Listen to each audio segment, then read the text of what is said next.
Hey friends, so welcome back to my channel. So today I thought it'd be kind of fun. This is going to be a first time new video that I am going to try out. I'm going to do a cook with me. Today it's kind of a traditional meal, as I call it. It's actually my husband's grandmother's recipe. It is called chicken and dumpling soup. So this is something that he had growing up all the time when he went to visit his grandmother. It's kind of got a special place in his heart because his grandmother passed away about 4 or 5, no, it's been like 6 years ago. So I did get the recipe from my mother-in-law. Actually, what I got for the recipe was basically a text conversation between my mother-in-law and my sister-in-law on how to make it. Like, this is one of those things that you don't actually have a recipe for.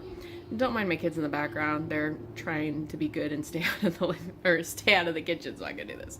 Anyway, so the first thing that I started with is I cooked the chicken. So this is basically what my mom does, is that you can buy the like leg quarters for like super cheap at like any of your big box stores.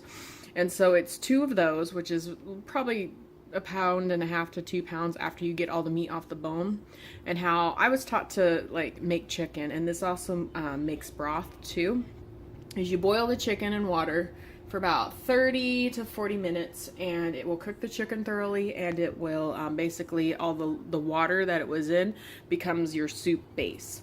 So I'm just showing you how I started with this, and then I'm going to go debone it and show you how I debone it, and then basically show you what else I put in to make the soup. So this is a really easy recipe, super cheap. Like, that's one of the reasons why we like it so much, because it's basically, I think it was probably created by his grandmother's grandmother or something, like a long, long time ago. You can feed a big family with it. All my kids actually eat it, which is great, and it's quite tasty. So anyway, so this is get started.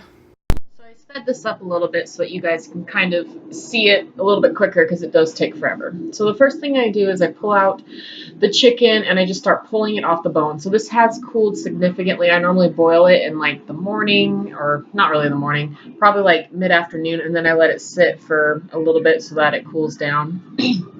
And then basically I'm just cutting all the big pieces up into little pieces, and basically just pulling all the meat off. And then I put that plate down next to it so that you can see me basically just putting the chicken pieces on another plate, because I normally put them in a different garbage, or I take them out to the garbage like right away, so that there can be so that the chicken smell and stuff doesn't get into the apartment.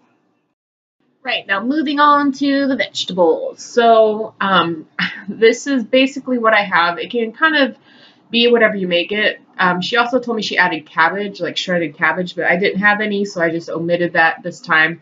So you can kind of add whatever vegetables you want. But what I have here is carrots, celery, onion, and potatoes, I believe. So right now I'm just peeling all the carrots up real quick so that they're done, and then I'm just going to cut them up into little circles. And I mean, these cook so that the circles are pretty soft, but if you have like littles at home, it's not a bad idea to just like cut the carrot down lengthwise so that there's not like complete circles, just because it's a choking hazard. And basically that's how I do it now that my kid's a little bit older, and then Corbin just doesn't eat the carrots. So now I'm just cutting up the celery and throwing it in the pot as well. Basically, I'm just throwing everything into the soup pot, and I'm just going to let it boil. And I find it kind of weird that you're supposed to do potatoes, so I only add like a couple, because I feel like, you already have your starch with a few of the other things, so I find it kind of weird. Anyway, so all the vegetables have been cut up and put in. Now I just kind of try to keep my workspace clean while I'm doing it. So I'm turning it on, and I'm just going to let it simmer, and I sometimes let it simmer for a couple hours. I feel like this is a really good soup to make on like the weekends.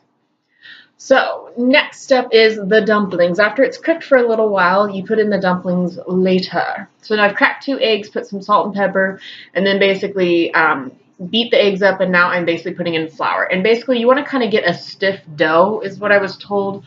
So basically to the point where it's kind of hard to stir because it's really stiff, and it shouldn't be too sticky, but sometimes it can be a little sticky, and that's normally not a problem. And now I just take my hands and I pull little balls of dough and I put it in there. This kind of got a little sticky in the end, so I think I probably should have added a little bit more flour, but overall it still turned out pretty good. It's pretty easy. And then basically I think you let it simmer for like another 30 minutes or so, and then you're almost ready for dinner.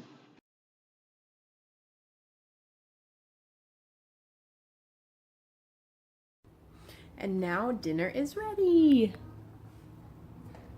So it is all done. It is all cooked. And now we're gonna go get the kids ready and set the table for dinner. Corbin's already in his seat, as you can see. So anyway, let me know if you guys like that. I really have been kind of rediscovering a lot of old recipes that like my grandma used to do and Isaac's grandmother used to do, and I would love some feedback and tell me what you guys think. I'll try to leave in the link below. I'll try to put some like kind of how I made it, kind of the recipe, I guess. Like I said, I didn't actually get a recipe, but I'll try to explain how it's made. It's really good, super cheap, and it's pretty healthy too. Full of vegetables and, you know, delicious. Anyway, guys, thank you guys so much for hanging out with me while I was cooking dinner. I'll see you guys next time.